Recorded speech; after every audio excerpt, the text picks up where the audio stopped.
As if 20 years of Sonichu and Rosechu comics weren't already bad enough, chrischan really had to go and add sleeping with his own mom to the list of his crimes against humanity. Was mediocre art and using the trans community's struggle with oppression not enough for you, dude? Don't you think you've already done enough harm? I honestly didn't think it could get any worse than the likes of James Charles and EDP445, but well, hey, here we are. Someone needs to invent brain bleach as soon as possible so I can stop knowing everything that I know about this man and the things he's done. What's up, Plug Clan? Today, we're talking about the entire chrischan situation. Now, I know I don't normally do this kind of thing, but I want to give you all a really quick trigger warning. There's going to be a lot of talk about some really gross stuff. Just be careful, okay? With that said, let's get into it, I guess. It's not like accusations of sleeping with your own mom are the norm, and I cannot even believe my ears that I'm actually saying this, but here we are with chrischan being accused of exactly that. It all started on July 30th, 2021, when Chris's name began trending on Twitter. At first, nobody really thought anything of it because Chris trending on Twitter usually just meant that people were making fun of Sonichu again, and I can't exactly blame them. Have you seen Sonichu? That thing is nightmare fuel. You'd think that after 20 years of drawing the same characters over and over and over and over again, there would be at least some kind of improvement. I genuinely don't understand how Chris is still just as bad at drawing now as he was when he started making the comics in 2000. But anyways, I really hoped he was trending for how awful his work was, but he was trending for a very different reason, and a very disgusting reason this time. A Kiwi Farms user by the name of Null leaked a bunch of screenshots and a 9-minute long piece of audio footage where Chris had talked about pleasuring a woman named Barb. Now, it didn't take people very long to realize that Barb in these messages was Chris's own mom, Barbara. I mean, I'm no expert in covering up my own crimes or anything, but giving your girlfriend the same name and job as your mom seems like the most obvious way to get caught. And you would think that because of the amount of times that Chris has been catfished over the years, and trust me, it's been a lot, that he'd be a little more careful in who he gives this kind of information to, but no. And the actual contents of these messages are even more concerning, saying things like, "On the strictly confidential, just between you and I, so yes, Barb and I just had another romp in the hay and an extensive cuddle. Tonight, I started looking into a more consistent pattern to my massaging, and I took the input and focused on getting blood flow into the private area."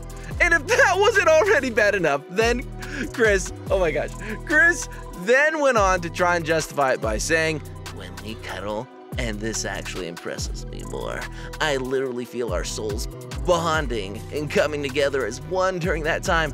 Damn, it feels so good when that happens." I'm sorry, another romp in the hay? Another? In your what area? Dude, it's your freaking mom. Oh, sorry, I definitely just threw up in my mouth a little bit because this is freaking nasty! Now, don't get me wrong here. It would still be really, really gross if it was between two consenting adults. But what makes this entire thing even worse is that Barb literally could not consent to what Chris was doing to her. She has dementia. She's got no idea what's going on. Taking advantage of a vulnerable family member who has no idea what you're doing to them is just wrong. And I don't have the words to explain just how gross that is. How do you even live with yourself? How do you sleep at night without realizing what an absolute monster you are? Thankfully, there is some good news to come out of this entire situation. A couple of days after the story went viral, police visited Chris's home where they eventually arrested him on charges of mistreating his own mom. Bet sleeping with your own mom doesn't look so fun now, huh, Chris? On top of all that, they also moved Barbara out of the home and into a facility for the elderly. Great! That means it's all over and we can forget this entire thing ever happened, right? No! No, no, no, no, no. To quote everyone's least favorite Game of Thrones character, if you think this has a happy ending, you haven't been paying attention. Not only do things not get any better from this point, they're actually about to get a hell of a lot worse. This is also the point where I'm gonna amp up that trigger warning that I gave you earlier. Okay. After Chris was initially arrested, someone on Discord leaked a bunch of audio that would change everything. And I mean literally everything. Every little bit about this situation you think you know, throw it out. You're not gonna need it from here on out, because it's, oh man, this is a wild ride. According to this leaked audio, Chrischan sleeping with his own dementia-ridden mom wasn't even his idea to begin with. Someone else told him he should do it. But if Chris isn't the one to blame for doing this, then who is? Who do we have to thank for this absolute horror show? Well, according to a couple internet sleuths, the woman responsible for all of this is Isabel Lorette Janke.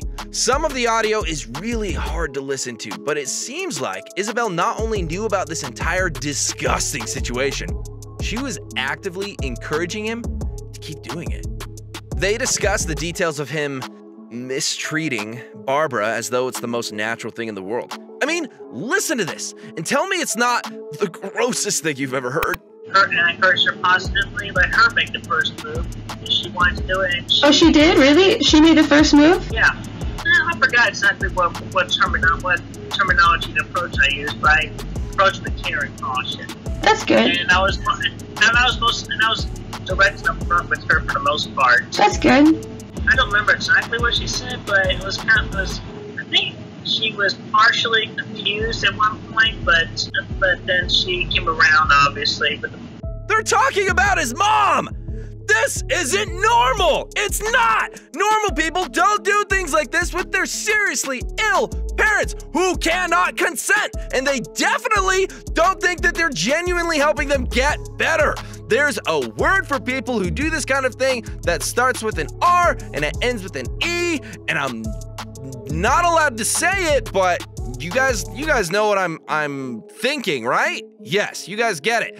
And they are both creeps. In fact, Isabel might be even worse than Chris. Not only did she encourage him to keep doing what he was doing to Barbara, she also didn't tell anybody about it. She had all the opportunity in the world to tell someone about what was going on or to report it to the police, and instead, she did nothing. She knowingly let it happen. If you thought that this was as bad as it could possibly get, then I have some really bad news for you. You know the reason why Isabel didn't report any of this like any other seemingly sane person would do? Because there's one particular post that has been making the rounds that, if true, might just make Isabel one of the most disgusting people I've ever talked about. I'm not even kidding. If the things I'm about to tell you are actually true, then this woman needs to be locked up, possibly for eternity. This post alleges that the only reason she ever recorded Chris's confession in the first place was because she wanted to use it as blackmail. Maybe I could have forgiven her if she'd recorded it and taken it to the police as evidence. But no, she couldn't even do that. She just wanted it so that she could eventually blackmail Chris into ending his own life. How sick and twisted are these people? And if that wasn't already bad enough, if this post is to believe, then she'd done this kind of thing before. Apparently, there was a guy at her university that she treated similarly to Chris, and she actually succeeded in getting him to end his own life. Yeah, you heard that right. This woman is supposedly responsible for a man no longer being alive. That, on top of the allegations that she mistreats animals, including overfeeding her own cat because she enjoys the smell of its poop. I am genuinely terrified of this woman. I don't care what anyone says, she is really scary. Now, as is the case with anything like this, a lot of people have started arguing that because Chris has autism, that means he's not actually guilty of doing anything wrong. We've heard it all before. He didn't know what he was doing. He didn't understand how serious his actions were. He made a mistake and yada, yada, yada, yada, yada. You know the arguments. Isabel encouraged him to do it, so obviously he wasn't in control of his own actions. Obviously, because that's how humans work. There are also people out there who argue that because Chris currently identifies as a trans woman, even though he's called himself a straight man, that this is just one big conspiracy. Like, seriously? I just want to make several things very clear right now. 1. Whether or not Chris has autism doesn't matter. It doesn't mean he isn't guilty. He is still a fully grown human being who deliberately mistreated his own mother. That doesn't just go away because he has autism. I mean, nobody out here is letting Gabby Hanna off for being crazy just because she blames her behavior on her ADHD, so nobody should be trying to forgive Chris because of his autism. 2nd, this isn't just some big conspiracy against trans people. Chris has been called out multiple times for using trans people's struggles to avoid criticism of his own actions. Oh, and wanting to have a legit excuse to try and sleep with lesbians. This isn't new. This is simply the consequences of his own actions finally catching up with him. That's all there is to it. But what do you guys think? Does Chris deserve to face jail time for what he's done, or are you one of the people who thinks his autism makes him innocent? It doesn't, I just want to know your opinion. What do you think will happen to the woman who supposedly talked him into doing it in the first place? Let us know in the comments below.